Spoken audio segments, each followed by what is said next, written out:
Dani kuri kurya ibiryo bya papa. Ibikuryo kanjye ducyanda musigira. Ubwo se ku myaka yawe utaka bavuga ngo urasigira. Ese ko hatetse ibiryo bicya nabigira. Hehe. Ibyo bintu byirengera. Kandi jeho ndi bumusigire. Ubyirengere. Ngo Mariya nawe ntagari neza. Ego kuri gukubura sahizi. Ubu wasa angize ngo nturateka nari kukubamba ku izina ry'Imana. Yego mani nagasi. Mwana sasa. Ibyo byanjye wabisize ko ntabyo ndikubona ku meza ko. Ndumva ndi gupfara.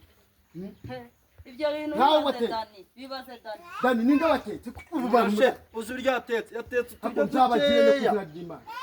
None yebyama ego bigeze angaha. Ariko ntunyumvira ku izina ry'Imana. Wiki Ibyatetse bigeze none nabura nanjye cyakwereka ibyawe.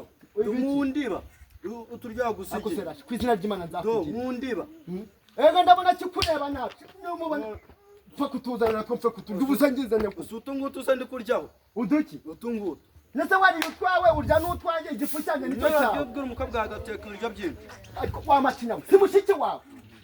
Ariko tujye tuvugisha ukuri. Uriye uturyo twa uriye n'utwanje. Reka nkubyize ukuri. Niba uko mudata ariko mukora. Nubundi murabeshya muzantanga. Oya uturya batetse nakora nagari.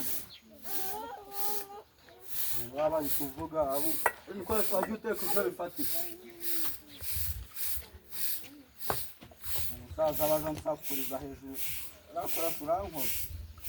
Inda yawe. Ndase nende babatetse. Murabeshya ni impamo za Mungu. Kanigire ku kabari. Ubwo ibyo biduriye. Ukajya ibyawe n'ibyawe. Birakumaza amezi abiri mutarongera kubikira. Nambe na mushike wawe arabyibushye. Zasanga warumye warabaye nk'urubyo. Ubone giteka byinshi kikabyirira.